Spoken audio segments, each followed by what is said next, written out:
Comment un royaume qui semblait condamné à l'oubli a-t-il pu renaître de ses cendres pour devenir l'une des puissances les plus influentes du monde? Derrière cet exploit, un homme, Abdulaziz Ibn Saoud. Un nom peut-être méconnu, mais dont l'ambition et la stratégie ont redéfini le destin de la péninsule arabique et redessiné la carte du Moyen-Orient. Mais pour comprendre cette épopée, il faut d'abord revenir en arrière et explorer le contexte historique de cette région. Une époque où la péninsule arabique était un territoire éclaté, marqué par des luttes tribales, des rivalités entre clans et une influence étrangère grandissante. Au cœur de ce tumulte, la maison des Saouds s'était imposée comme une force majeure dès le milieu du XVIIIe siècle. Basée dans le Najd, une région aride mais stratégique, la dynastie s'était alliée à Mohammed ibn al-Wahhab, un réformateur religieux influent. Ensemble, ils ont fondé un mouvement politico-religieux, le wahhabisme, qui leur a permis d'établir un premier État saoudien. Cependant, leur ascension a été brutalement stoppée. En 1818, les forces ottomanes ont détruit leur capitale, Diriyah, réduisant leur influence à néant. Malgré un retour avec un second État saoudien, basé cette fois à Riyad, leur pouvoir a de nouveau été balayé, cette fois par le clan rival des Al-Rachid dans les années 1890. Contraint à l'exil au Koweït, la famille Saoud semblait avoir perdu tout espoir de reconquérir son royaume. Mais l'histoire allait prendre un tournant inattendu grâce à un jeune héritier exilé, Abdulaziz Ibn Saoud, et à seulement 26 ans, il décide de braver l'impossible. Sans armée ni ressources conséquentes, il se lance dans une mission téméraire pour restaurer la gloire de sa famille. Né en 1876, Abdulaziz a passé sa jeunesse en exil, observant de loin les terres perdues de sa famille. En 1902, il mène une petite troupe de guerriers dans une attaque audacieuse contre la forteresse de Masmak à Riyad. Ce coup d'éclat marque la première pierre d'un long processus de reconquête. Et bien que cette victoire ait peu retenu l'attention des puissances étrangères, elle symbolise un tournant pour la région. Abdulaziz ne se contente pas de reprendre Riyad, il entreprend de consolider son contrôle sur le Najd, rassemblant les tribus sous sa bannière. Et pour financer ses campagnes, il s'appuie sur son fidèle conseiller, Abdulaziz al-Suleyman, qui joue un rôle clé dans l'obtention de fonds, la négociation de prêts et la mobilisation des soutiens locaux. Et au fil des années, Abdulaziz allie habilement diplomatie, stratégie militaire et alliance matrimoniale pour asseoir son pouvoir. En 1921, il défait la famille Al-Rachid, consolidant son emprise sur l'Arabie centrale. Ses conquêtes s'étendent ensuite au Hijaz, où se trouvent les villes saintes de la Mecque et de Médine. Puis en 1925, il place cette région stratégique sous son contrôle, scellant ainsi son autorité sur une grande partie de la péninsule.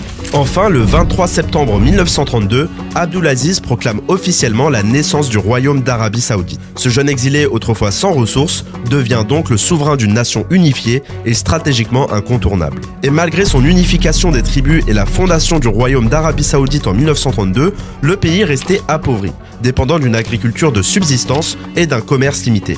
Riyad, la capitale, semblait figée dans le passé et les vastes déserts du royaume ne laissaient entrevoir aucune richesse.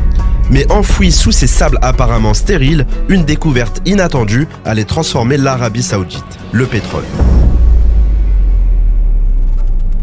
Et tout commença avec Standard Oil of California, connu aussi sous le nom de Sokal, qui après une découverte prometteuse au Bahreïn en 1932, s'intéressa à l'Arabie Saoudite voisine. Cette région était largement inexploitée et les experts doutaient qu'elle abrite les mêmes richesses que l'Irak, l'Iran ou encore le Koweït. Pourtant, Sokal obtint une concession pour sonder les terres saoudiennes, convaincu qu'un trésor pouvait s'y cacher. Et les premières années furent rudes. Les équipes de géologues, dirigées par Fred Davis, firent face à des défis logistiques, à une chaleur écrasante et un manque de résultats. Pendant 5 ans, chaque forage se soldait par un échec. Mais en mars 1938, au puits d'Hammam numéro 7, surnommé le puits de la prospérité, le pétrole jaillit enfin en quantité commerciale. Cette découverte marqua le début d'une ère nouvelle, non seulement pour l'Arabie Saoudite, mais pour l'équilibre énergétique mondial.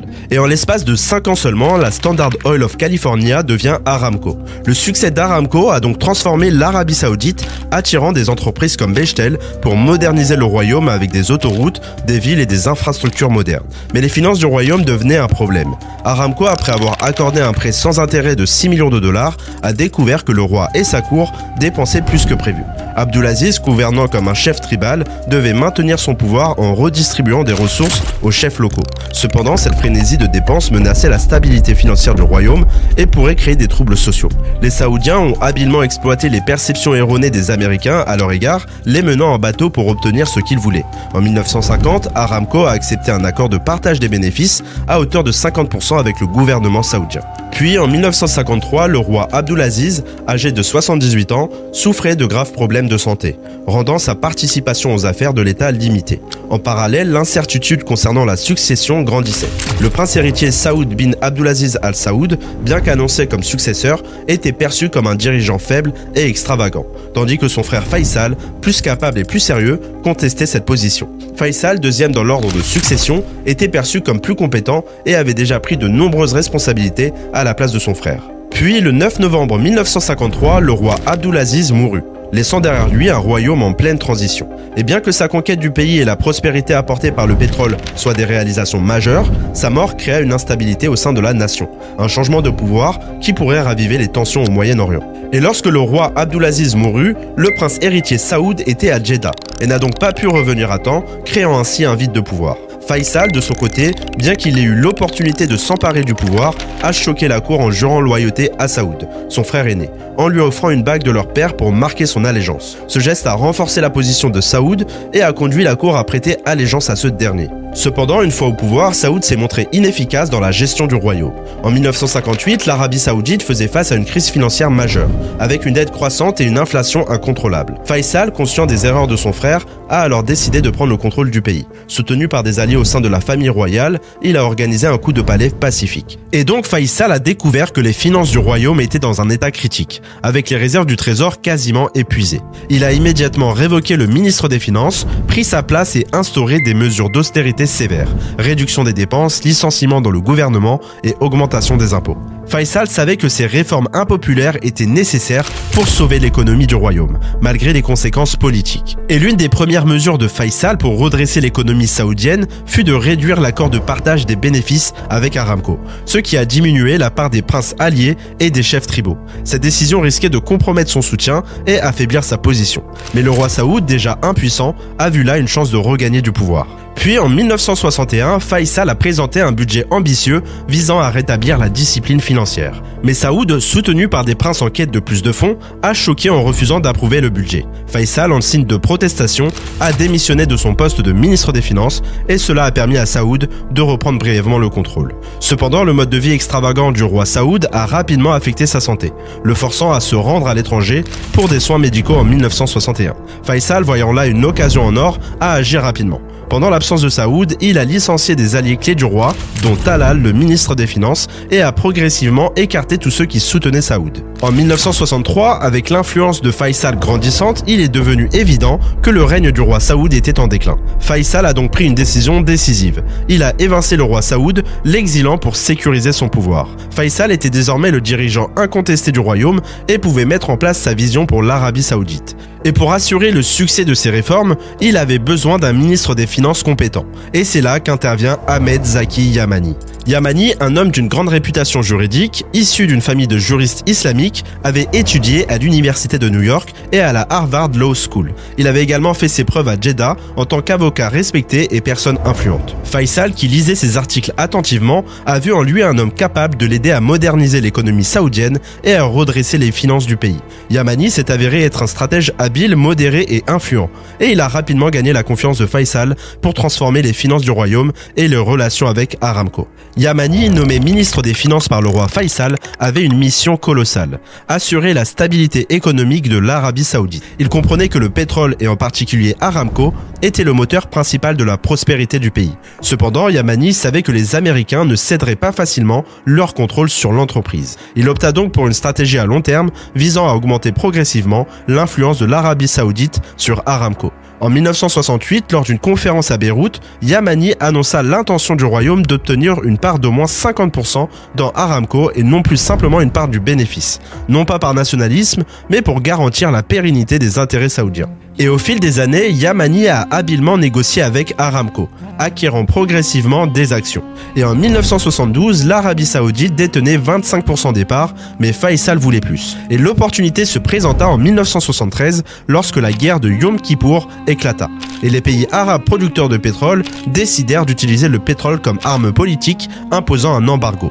Et ce choc pétrolier provoqua une hausse spectaculaire des prix, apportant d'énormes bénéfices à l'Arabie Saoudite. Et bien que le royaume ne contrôlait pas encore la majorité d'Aramco, il exerçait une pression croissante en dictant les réductions de production et en augmentant les prix. Cette nouvelle position de force donna à Yamani l'opportunité de convaincre les actionnaires américains de vendre davantage de parts à l'Arabie Saoudite. D'ici la fin de 1974, le royaume détenait 70% d'Aramco, marquant une victoire stratégique majeure. Pour Yamani, ce fut l'accomplissement d'une carrière, consolidant la position de l'Arabie Saoudite comme un acteur mondial majeur dans l'industrie pétrolière. Le contrôle de l'industrie pétrolière mondiale offrait à Faisal un pouvoir international sans précédent. Cependant, malgré cette réussite, la stabilité du royaume était sur le point d'être bouleversée.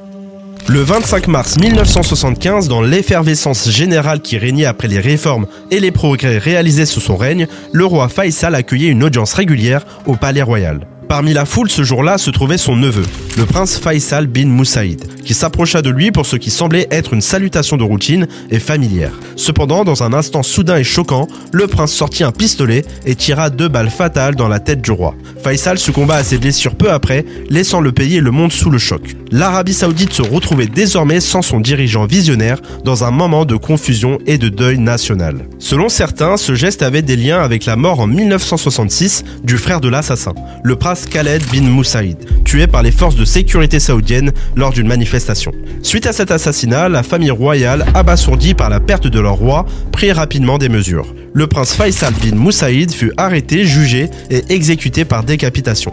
La disparition du roi Faisal marqua la fin d'une ère charnière pour l'Arabie Saoudite, car il avait été un acteur majeur dans la modernisation du pays et dans le renforcement de son influence à l'échelle mondiale. La nation et le monde entier furent plongés dans le deuil, pleurant la perte de celui qui avait laissé un héritage profond dans le monde arabe et islamique. Après l'assassinat de Faisal, son demi-frère, le prince héritier Khaled bin Abdulaziz Al Saoud, monta sur le trône. Bien qu'il fût déterminé à poursuivre l'œuvre de son défunt frère, son ascension coïncida avec un tournant décisif pour Zaki Yamani. Le décès du roi Faisal compliqua les plans de Yamani concernant le contrôle total d'Aramco, un objectif qui allait bientôt prendre une direction inattendue. Puis, le 21 décembre 1975, un groupe de 6 terroristes dirigé par Carlos le Chacal attaqua une réunion de l'OPEP à Vienne. Armés et méthodiquement organisés, ils prirent en otage 80 personnes, dont Zaki Yamani et le ministre iranien du pétrole. Après 2 jours de négociations tendues, les terroristes emmenèrent leurs captifs à Alger, où Yamani fut libéré sain et sauf. Cet épisode traumatisant marqua profondément Yamani, mais sa foi en Allah, qu'il considérait comme l'élément clé de sa survie, renforça sa détermination. De retour en Arabie Saoudite, plus résolu que jamais, Yamani s'engagea pleinement à mener à bien la vision de Faisal. Sa détermination se concrétisa en 1976 lorsqu'il parvint à convaincre Aramco de vendre 100% de ses actions au gouvernement saoudien pour la somme colossale de 2 milliards de dollars. Les observateurs furent étonnés que les actionnaires américains acceptent une telle vente, et la raison en était simple. Tant que les Américains pouvaient obtenir un accès garanti au pétrole saoudien, ils étaient prêts à accepter la propriété saoudienne. Et la réalisation du contrôle total d'Aramco par l'Arabie Saoudite reposait en grande partie sur la patience stratégique et l'intimidation subtile exercée par Zaki Yamani. En 1980, le transfert de la pleine propriété de la compagnie pétrolière était achevé, renforçant considérablement l'influence géopolitique et économique de l'Arabie Saoudite. Posséder Aramco, la plus grande compagnie pétrolière du monde, offrait au royaume un pouvoir indéniable. La domination de l'OPEP, la stabilisation des marchés pétroliers mondiaux et l'utilisation de l'énergie comme un levier diplomatique. Et cela garantissait également 100% des bénéfices d'Aramco, finançant ainsi des projets nationaux d'infrastructure et de modernisation. Cependant, ce rachat soulevait des questions. L'Arabie Saoudite réussirait-elle à gérer Aramco aussi efficacement que les Américains? Si la gestion échouait, le royaume pourrait voir ses revenus chuter et ses relations internationales se tendre, réduisant ainsi son influence mondiale. Et à cette occasion, en 1988, Ali Al-Naimi fut désigné comme le premier PDG saoudien d'Aramco. Et sous sa direction, Al-Naimi se concentra sur l'augmentation de la production pétrolière pour satisfaire la demande mondiale croissante, tout en positionnant le royaume comme le leader incontesté du pétrole. Et dans les années 1990, Aramco était au sommet, consolidant l'Arabie Saoudite comme leader mondial du pétrole. Mais en silence, une révolution énergétique se préparait. Au début des années 2000, des formations rocheuses aux États-Unis cachaient une ressource jugée inexploitable, le pétrole et le gaz de schiste. Grâce à des avancées en fracturation hydraulique et en forage horizontal, cette ressource devint accessible. Et ces techniques perfectionnées dans des régions comme le Barnett Shale au Texas ont permis une augmentation spectaculaire de la production américaine dès 2003.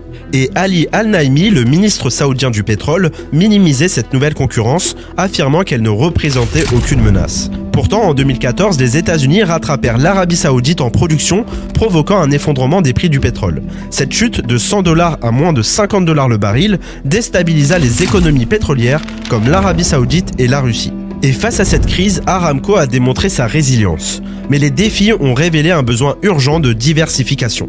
Et c'est dans ce contexte que Mohammed bin Salman, connu sous le nom de MBS, a émergé comme une figure centrale. Né en 1985, MBS est le fils aîné du roi Salman. Lorsqu'il devint prince héritier en 2017, après avoir évincé son cousin Mohammed bin Naïf et consolidé son pouvoir, il marque le début d'une nouvelle ère pour le royaume. Sa montée rapide dans la hiérarchie royale, combinée à des actions audacieuses pour éliminer la concurrence, a fait de lui une figure controversée mais déterminée. Et une fois au sommet, MBS lance Vision 2030, un plan ambitieux visant à moderniser l'économie saoudienne et réduire sa dépendance au pétrole. Et cette stratégie s'appuie sur des investissements massifs dans des secteurs tels que le tourisme, la technologie, les énergies renouvelables et les infrastructures futuristes. Et un tournant majeur de ce projet fut l'introduction en bourse d'Aramco en 2019. Avec 25,6 milliards de dollars levés, cette opération est la plus importante de l'histoire, propulsant Aramco comme la société cotée la plus précieuse au monde, malgré la mise en vente de seulement 1,5% de ses parts. L'histoire de l'Arabie Saoudite est celle d'un royaume qui a su transformer des défis en opportunités. De la vision audacieuse d'Ibn Saoud, le fondateur du royaume, à la gestion stratégique d'Ali Al-Naimi et enfin à l'ambition modernisatrice de Mohammed bin Salman. Chaque génération a joué un rôle clé dans l'élévation du pays et sur la scène mondiale. Mais ce voyage n'a pas été sans obstacles. Qu'il s'agisse des chocs pétroliers, de la révolution du schiste ou des bouleversements géopolitiques, l'Arabie Saoudite a fait face à d'innombrables défis. Pourtant, grâce à une combinaison de leadership visionnaire, de résilience et de capacité à s'adapter, elle a émergé plus forte à chaque fois. Et cette transformation témoigne d'une ambition de transcender les limites d'un passé dépendant du pétrole pour bâtir un futur diversifié et durable. Et l'histoire de l'Arabie Saoudite rappelle que les grandes nations, tout comme les individus, prospèrent non seulement grâce à leurs ressources, mais surtout grâce à leur capacité à innover et à se réinventer face à l'adversité. C'est une leçon universelle, peu importe les défis, avec vision et détermination, il est toujours possible d'écrire un nouveau chapitre prometteur. Merci d'avoir suivi cette exploration fascinante, et si ce récit vous a inspiré, pensez à vous abonner pour d'autres plongées dans l'histoire, l'économie et la géopolitique. À très bientôt.